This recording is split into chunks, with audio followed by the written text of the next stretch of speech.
तो मैंने यहाँ पे लिख दिया कि chemicals from common salt. Common salt का मतलब NaCl। तो NaCl से मिलने वाले केमिकल्स की स्टडी कर रहे हैं। सबसे पहले हमारे सामने आ रहा है सोडियम हाइड्रोक्साइड यानी कि NaOH। तो कॉमन सॉल्ट से ये कैसे मिलता है ज़रा ध्यान से देखिएगा। सबसे पहले हम एक सॉल्यूशन तैयार करते हैं। कॉमन सॉल्ट जो होता है, नमक जो होता है, उसको पानी में मिलाकर एक सॉल्यूशन तैयार किया जाता है। और ये जो सॉल्यूशन होता है, नमक को पानी में मिलाने के बाद जो तैयार किया जाता है, इस सॉल्यूशन को नाम दिया जाता है ब्राइन। इस सॉल्यूशन को ब्राइन कहा जाता है। ये सॉल्यूशन हमारे घरों में सुबह सुबह कई लोग इस्तेमाल करते हैं अपना मुंह साफ़ करने के लिए। कई लोग पानी में नमक मिलाकर और उसे गर्म करके गार्गल करते हैं, गरारे करते हैं, जिससे उनके मुंह के अंदर जो गंदगी होती है वो साफ़ हो जाती है।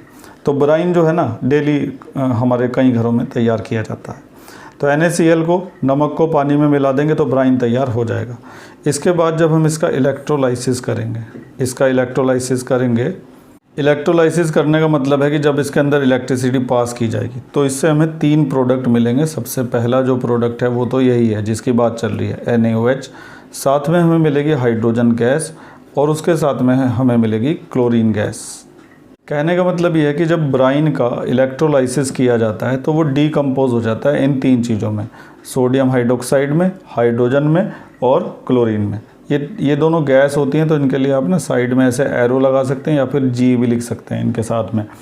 और इसके लिए एक्वस लिख सकते हैं क्योंकि ये एक एक्वस सॉल्यूशन है। पहले मैं इस रिएक्शन को बैलेंस करता हूँ और फिर दिखाऊंगा कि इलेक्ट्रोलाइसिस कैसे होता है, उसमें और कौन सी चीज़ कहाँ पर मिलती है। तो बैलेंस कर लो ज़रा। हाइड्रोजन यहाँ पर 2 हैं, उधर भी हाइड्रोजन 2 ही हैं। क्लोरीन 2 है लेकिन यहाँ पे 1 ही है, तो इधर 2 लगा देते हैं। अब देख लेते हैं बैलेंस हुआ कि नहीं हुआ। लेकिन यहाँ पे फिर सोडियम के लिए भी 2 लगाना पड़ेगा क्योंकि वहाँ पे 2 सोडियम हो गई हैं। अब हाइड्रोजन इधर 2 और 2 4 हो गई हैं, तो 1 2 यहाँ पे लगाना पड़ेगा। अब मुझे लगता है कि ये रिएक्शन पूरी तरह से बैलेंस हो गई है। आप भी इसको एक बार चेक कर सकते हैं। चलिए खैर, तो आपने चेक कर लिया होगा इस रिएक्शन को कि ये बैलेंस है या नहीं। अब हम ये देखते हैं कि जब ब्राइन का इलेक्ट्रोलाइसिस करेंगे तो कौन सी चीज़ हमें कहाँ पे मिलेगी, इसका पता होना भी ज़रूरी है। तो इसके लिए एक एक्टिविटी करते हैं। चलिए खैर, तो जो एक्टिविटी हम करने वाले हैं उसमें हम ब्राइन का इलेक्ट्रोलाइटिक रिडक्शन करेंगे, मतलब कि उसका डीकम्पोजिशन करेंगे। तो अभी हमारे पास इस बीकर के अंदर जो सॉल्यूशन पड़ा हुआ है उसका नाम है ब्राइन। तो मैं यहाँ पे लिख देता हूँ ब्राइन। और ब्राइन कैसे बनता है, H2O में जब NaCl को ऐड किया जाता है। तो जैसे ही हम यहाँ पे बैटरी का स्विच ऑन करेंगे तो यहाँ पे इस ब्राइन का डीकम्पोजिशन शुरू हो जाएगा और ये ब्राइन जो है वो इन 3 चीज़ों में ब्रेक हो जाएगा। तो इन 3 चीज़ों में से अगर हम बात करें हाइड्रोजन की और क्लोरीन की, वो हमें कहाँ कहाँ पर मिलेगी। सबसे पहले ये देखिए, ये जो इलेक्ट्रोड्स हैं इनमें से एक एनोड है और दूसरी कैथोड है। एनोड पर प्लस चार्ज होता है और कैथोड पर क्या होता है, माइनस चार्ज। तो जब ये ब्राइन सॉल्यूशन ब्रेक होना शुरू होगा तो उसमें से जैसे हाइड्रोजन गैस निकली तो वो हाइड्रोजन गैस पहुंचेगी कैथोड के पास। तो हाइड्रोजन यहाँ पर इकट्ठी होगी, मैं इसके नीचे ही लिख देता हूँ हाइड्रोजन गैस। और क्लोरीन गैस जो है वो इकट्ठी होगी एनोड के पास।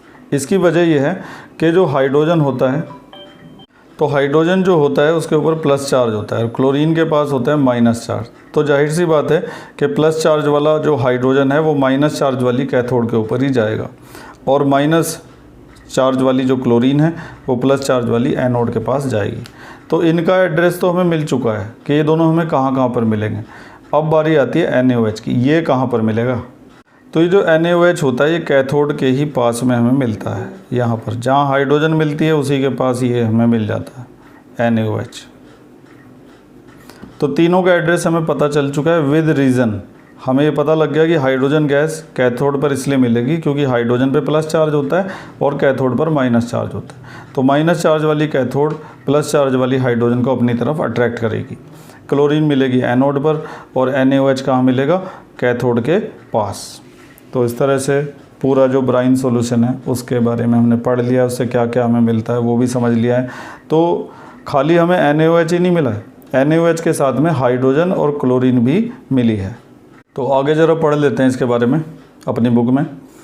सोडियम हाइड्रोक्साइड, जिसे कास्टिक सोडा भी कहा जाता है, जिस बच्चे की किताब है उसमें बहुत जानकारी इसमें लिखी हुई है। When electricity is passed through an aqueous solution of sodium chloride जिसे हम ब्राइन कह रहे हैं, it decompose to form sodium hydroxide, the process is called chlor alkali process. ये लाइन भी बड़ी इंपॉर्टेंट है, इस प्रोसेस को क्या बोलते हैं, क्लोर एल्कली प्रोसेस कहते हैं। तो इसे क्लोर एल्कली प्रोसेस इसलिए बोलते हैं क्योंकि इसमें क्लोर जो है वो क्लोरीन के लिए इस्तेमाल हुआ है और एल्कली जो है वो NaOH जो कि एक बेस होता है उसके लिए इस्तेमाल हुआ है। जो बेस पानी में घुल जाते हैं उनको एल्कली कहा जाता है। इसी चैप्टर के शुरुआत में हमने पढ़ा था, चैप्टर के मिडिल में हमने पढ़ा था।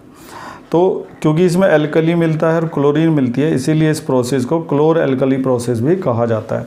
एग्ज़ाम में ये क्लोर एल्कली प्रोसेस के नाम से भी आ सकता है। द प्रोडक्ट, चलो ठीक है, ये तो हो गया। रिएक्शन को हमने समझ ही लिया था और ये भी हमने समझ लिया है कि chlorine gas is given of at anode. Chlorine gas anode पर मिलेगी, हाइड्रोजन गैस कैथोड पर मिलेगी और सोडियम हाइड्रोक्साइड सॉल्यूशन कहाँ मिलेगा, नियर द कैथोड। और हमें विद रीज़न पता है कि कौन सी चीज़ कहाँ पे क्यों मिल रही है। आगे लिखा है the 3 product in this process are useful. सारे के सारे यूज़फुल होते हैं। नीचे हमें बता भी रखा है कौन सा कहाँ इस्तेमाल होता है, तो वो भी देख लो। तो नीचे ना हमें इन सब के इस्तेमाल दे रखे हैं। हाइड्रोजन गैस कहाँ कहाँ इस्तेमाल होती है, फ्यूल्स में, फर्टिलाइज़र्स में। क्लोरीन गैस कहाँ इस्तेमाल होती है, वाटर ट्रीटमेंट में, PVC में, और पता नहीं कहाँ कहाँ। और NaOH कहाँ इस्तेमाल होता है, ये सब हमें दिया हुआ है। तो इनके यूजेज आप पढ़ लीजिएगा ज़रूर।